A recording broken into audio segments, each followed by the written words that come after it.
Hello and welcome everybody. I'm Stephen and I'm a popular investor on eToro. Thanks very much for listening to my video today, and don't forget to like this video and subscribe to my channel. That will be awesome and that will really help out the YouTube algorithm to let me spread this further. So in today's video, I'm going to be talking about what happened in the markets last week, and I'm also going to be explaining a little bit more about my strategy and some individual positions that we may have. So we will get kicked off. So last week, again, was a very difficult week overall in the market, and our portfolio was down about 3.6% for last week. But we need to put that in perspective for what happened in the rest of the market. So it was a very tough week last week for both US stocks as well as European stocks, and also for crypto. However, there was some brighter spots for last week in terms of China, and they are seeing a lot of tailwinds to do with the pandemic reopening after the strict restrictions that they had in place previously. So we compare our performance to the other benchmarks. The Nasdaq actually was down a lot more, so that was down about 4.1% for the week as technology stocks really sold off. The S&P 500 was down about -2.2%, and Bitcoin was down about 8.9% overall for the week. So it was a difficult week overall in the markets. And a main reason for the sell-off is that there is more and more fears that we could be moving into a recession, and some of the data pointed to that, which I'll explain a little bit later. And this put a lot of pressure overall on the markets, especially as we have had really record inflation, and we have continued to see the Federal Reserve look to continually increase the interest rates. If we look at our performance against 2022 benchmarks, we're down about 35% overall for the year, which is extremely difficult result to take. I understand that. However, if we put that into some context, the Nasdaq is down about 28.9%, and the S&P 500 is down about 19.7%. And if we look at Bitcoin and the wider crypto market, Bitcoin is down about 58.81% overall for the year, and many other cryptos are performing a lot worse than that, kind of in the 80 and 90% drawdowns from the all-time highs. So this has put pressure overall on our portfolio. However, I am very confident in the overall strategy of our portfolio, and I think we need to look at things with a more kind of long-term lens.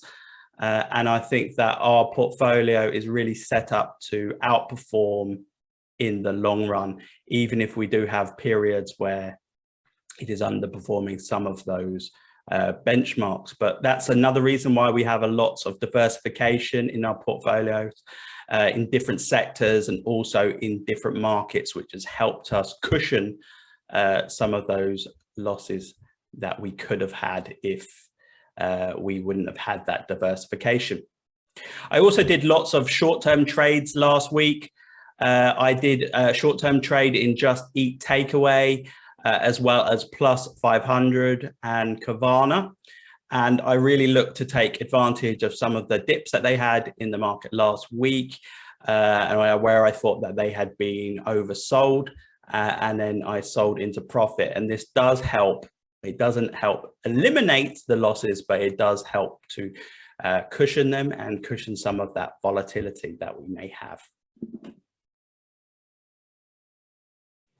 If we look at the main news of what happened in the markets last week, as I mentioned, it was a tough performance really from both the US and the European indices.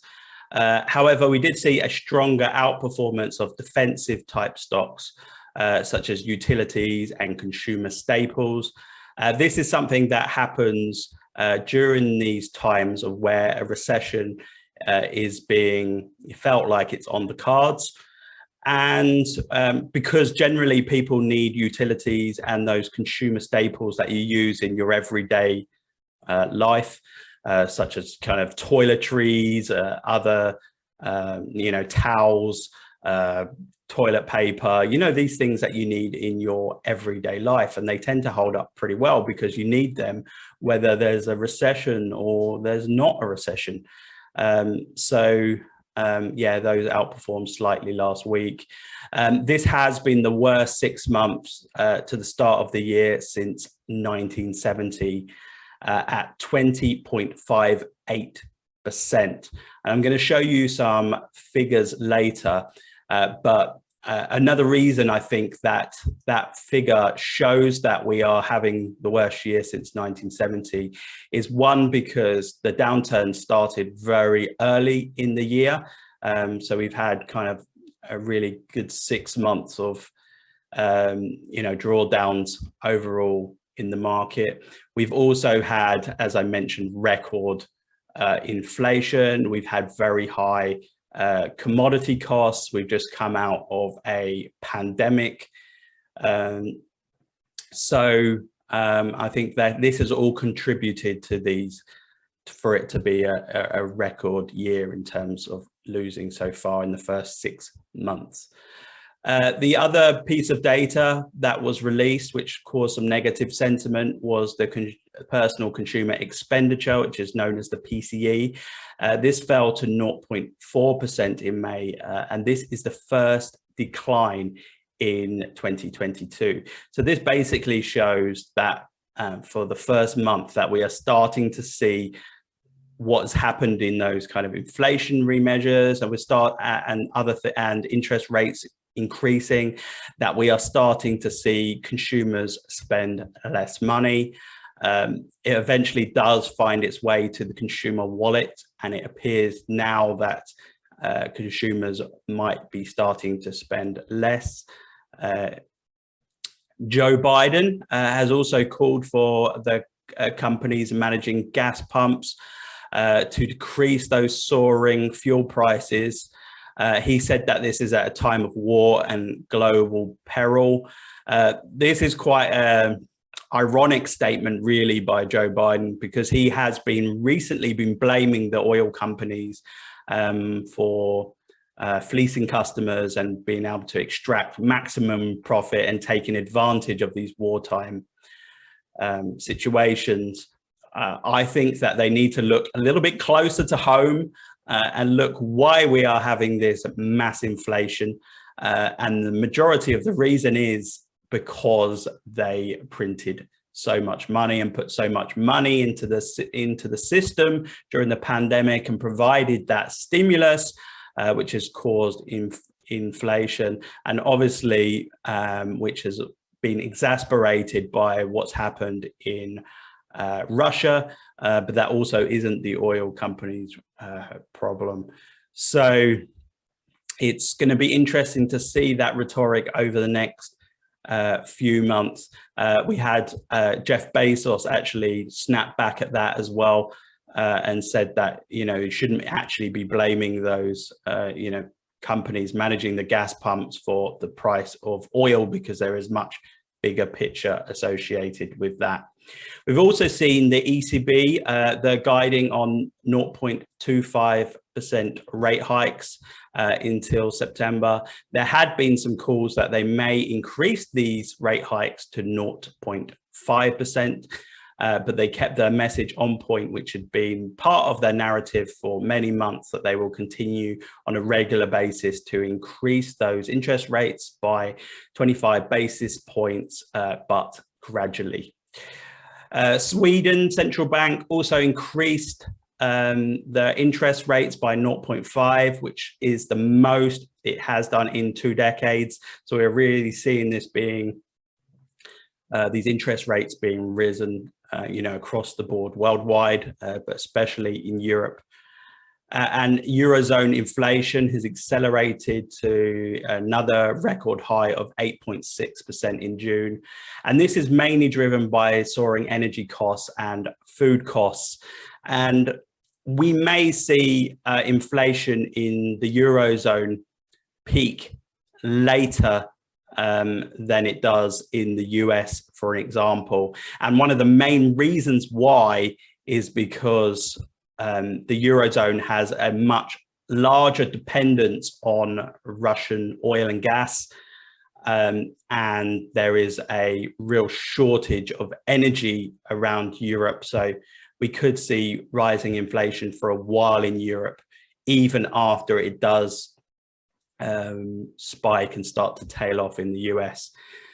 However, there was some positive news in the market last week around China. And we saw some really strong factory data.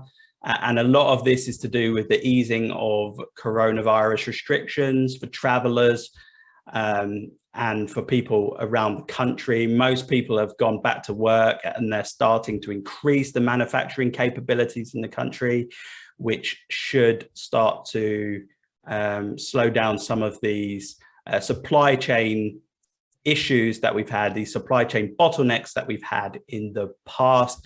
So this is very good. And then we've seen the manufacturing PMI, which is linked to that, has reached 50.2 in June. Over 50 usually represents that we're going into expansion, and below 50 usually means that you're going into deceleration.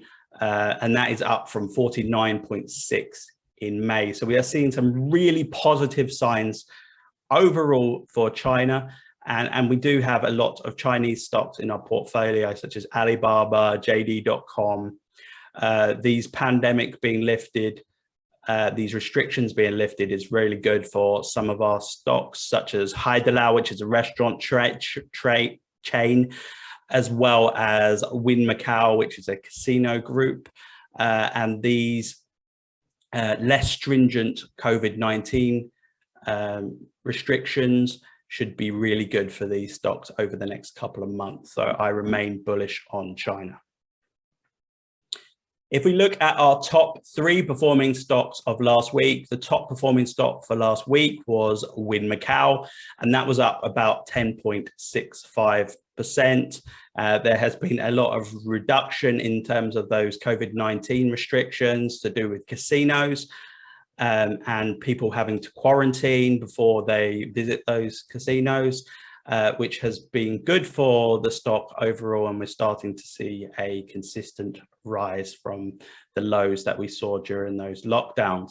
We've also seen a good rise. The second best performing stock is Haidilao, and that was up about 9.84%.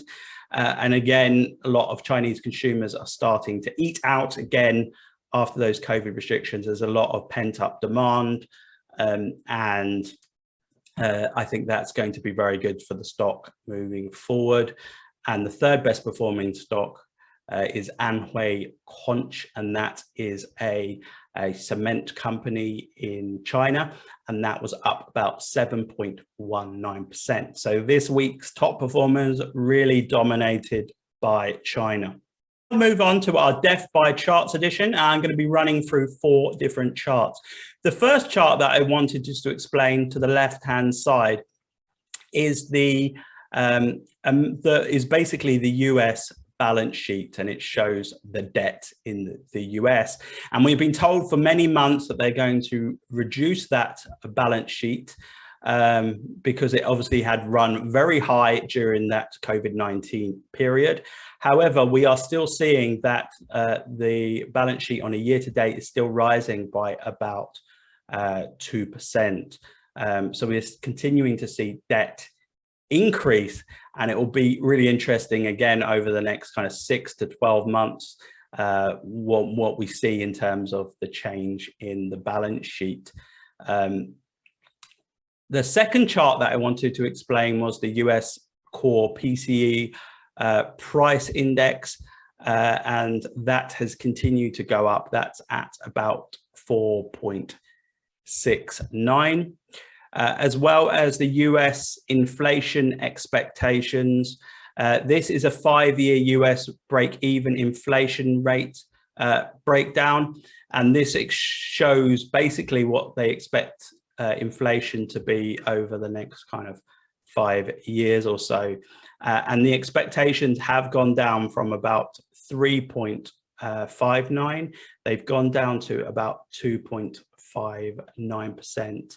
And I think it's widely thought that although the inflation is running really high and running really hot at the moment, that eventually these interest rate hikes will start to take effect, and there'll be some demand destruction in the economy, and this should lead to some lowering of inflation over the next kind of 5 years or so.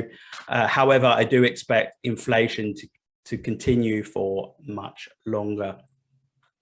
We're also seeing some really positive signs in terms of some of the commodities. There was a lot of worry that we could be running into a food shortage, especially we were seeing really high commodity costs for kind of corn, wheat, and soybeans, for example. And this is now starting to, the prices are starting to reduce of corn and wheat from the, from their record highs.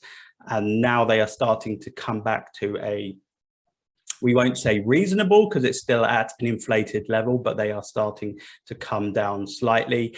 And last week, I also showed you a chart to say that fertilizer prices were coming down as well.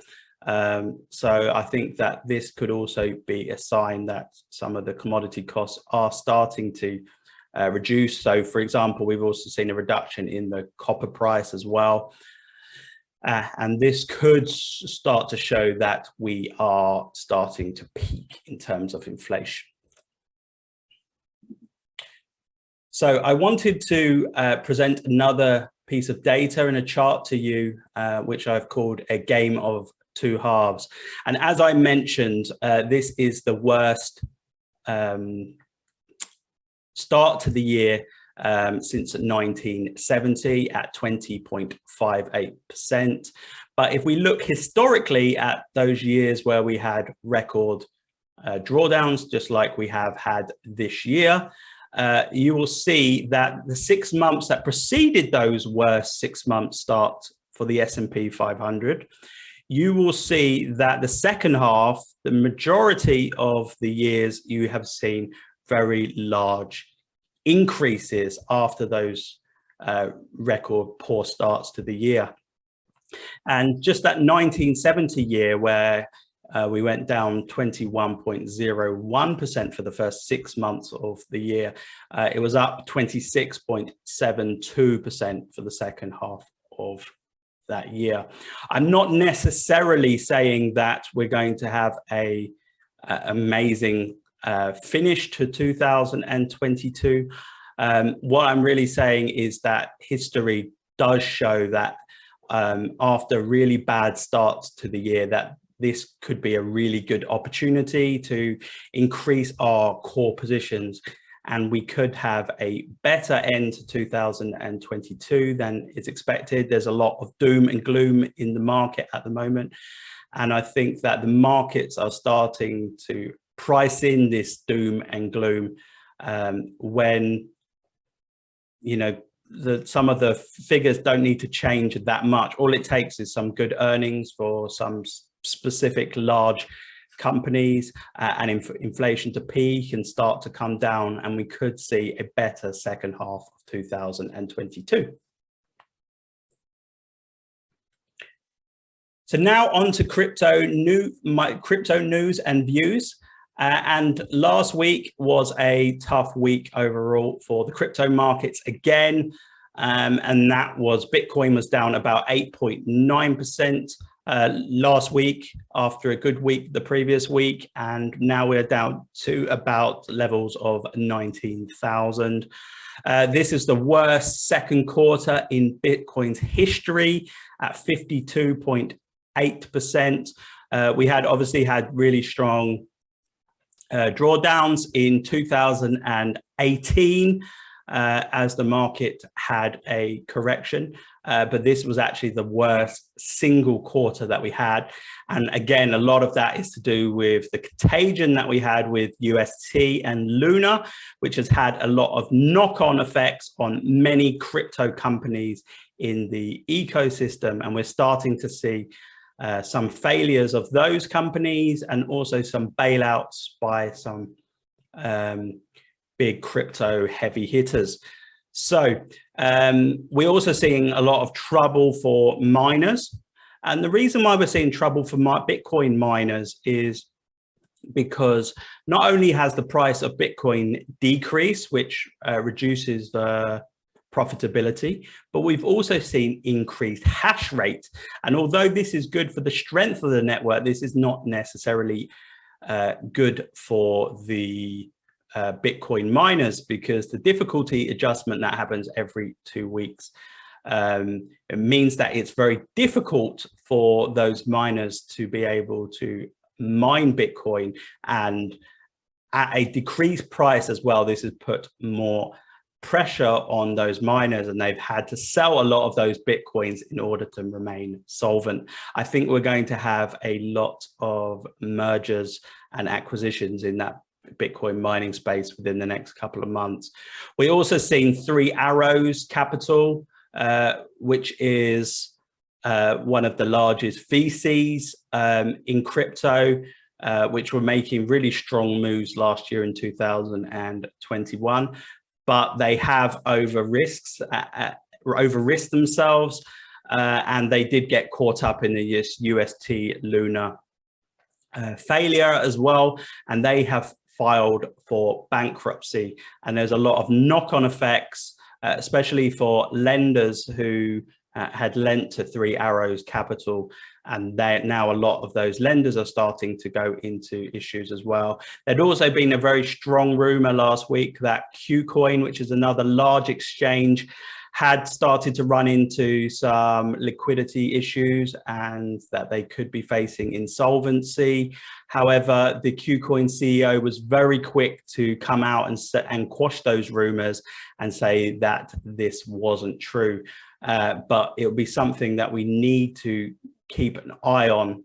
And I do recommend in certain situations that if you have any cryptocurrency privately, that it's probably best to have those on a cold storage wallet, such as a Ledger or a Trezor, because these are very difficult times for exchanges. And we also had Sam Bankman-Fried a couple of weeks ago also saying that he expected that there are lots of kind of third tier exchanges, so some of the smaller tiered exchanges.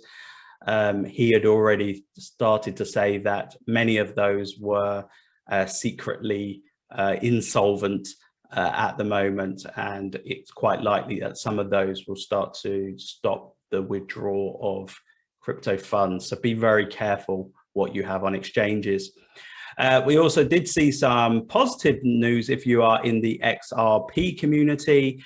As you all know, many of you will know, 𝘃𝗶𝗀𝗲𝗃 used to be a senior figure of Ripple management. He left in 2013, and he was actually provided as part of the settlement 9.5 billion XRP.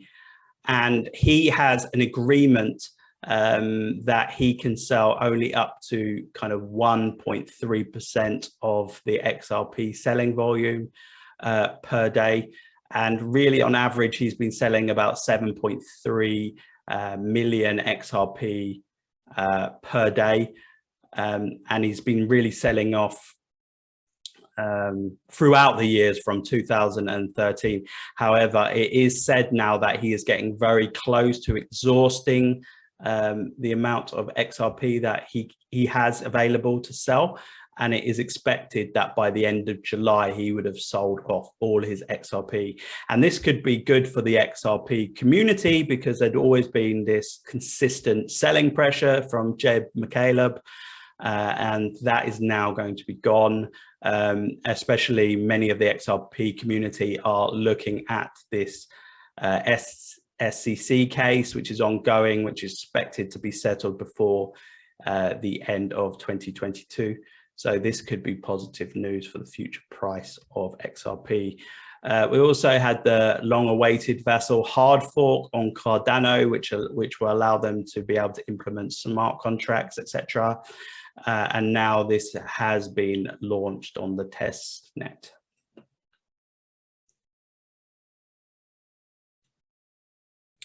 If we look at the Bitcoin charts now, I wanted to put in two charts for us to analyze today. One is the exchange net positions for Bitcoin. And what this really shows is the outflows and inflows of Bitcoin. So this is usually a very good indicator that we could have a good period for Bitcoin moving forward, when a lot of Bitcoin is actually taken off exchanges and moved into cold storage wallets. This means that they're less likely to sell, and we usually see a flood of coins go into exchanges when people plan to sell off, and usually after the coins go into exchanges, we then see a sell-off in the market. However, I just want to say a point on this, that at the moment, I think it could be a slightly different situation. And the reason why I say that is because I think a lot of people are taking their Bitcoin and other cryptocurrency off exchanges, off these lending platforms where they've been able to get a very high yield for a long period of time. And they're starting to put them in cold storage wallets in order to protect them. So that could be a little bit of a different relationship to what it usually means. However, I do expect that we have either hit the bottom of Bitcoin at about 18,000, or we could be very close to hitting the bottom in this Bitcoin cycle. There's a lot of things that are starting to show that we could have already hit the bottom, or we could be close. So for example, when we hit the bottom a couple of weeks ago, we saw very high volume, and high volume on a dip is usually a good sign that the Bitcoin hodlers, those long-term holders and crypto natives, have scooped in and starting to buy large amounts of crypto. Also, a lot of the leverage is out of the system, as a lot of those leverage participants have been crushed, which is often another bottom indicator as well. And if we look at the chart to the right, the Bitcoin 4-year trend, this shows something that's really interesting from a larger long-term perspective. So what this shows is, for just 3% of Bitcoin's history, has it ever traded below its 200-day moving average and below realized price. And right now, as you can see from this chart to the right, we have just gone below the 200-day moving average. And if we look at other periods of time where we have gone below that 200 moving day average, we have historically seen bottoms. So in 2015, we saw a bottom and we moved below the 200-day moving average. 2019, where we bottomed twice. It was very close to the 200 moving day average. And then during that 2020 crash, during COVID, we moved below the 200 moving day average as well. And now we are moving below that 200-day average again. And I think that this could be a good sign that we have either bottomed or we're very close to bottoming. However, what I do expect over the next couple of months is I do expect a relief bounce, but that doesn't really mean that we're going to, the price of Bitcoin is going to increase significantly over the next couple of months. I think what we will see is a relief bounce, and then we'll see a kind of an accumulation zone of longs getting back into the market in order to take those positions. But we could, after a nice bounce, we could start to see an accumulation pattern and a range starting to form. That's about all I wanted to present to you today. I want to thank you all for being patient with our portfolio. I know it's been a really terrible year overall for basically all markets, and I know it's been tough for our portfolio. I want to thank you for hanging in there with me, and I want to thank you for having kind of a long-term perspective. I do expect us to do very well in the long term, and I think over the long term, my results are very good. But I think many people are struggling in 2022. And I want to make sure that we have a lot of our future growth drivers still in our portfolio so we make good long-term returns. So I also want to encourage you all, if you haven't done so already, to join my Discord group. We have a really cool community of people regularly having discussions and joining in discussions there, as well as asking me any questions when they want to. So have a great week ahead.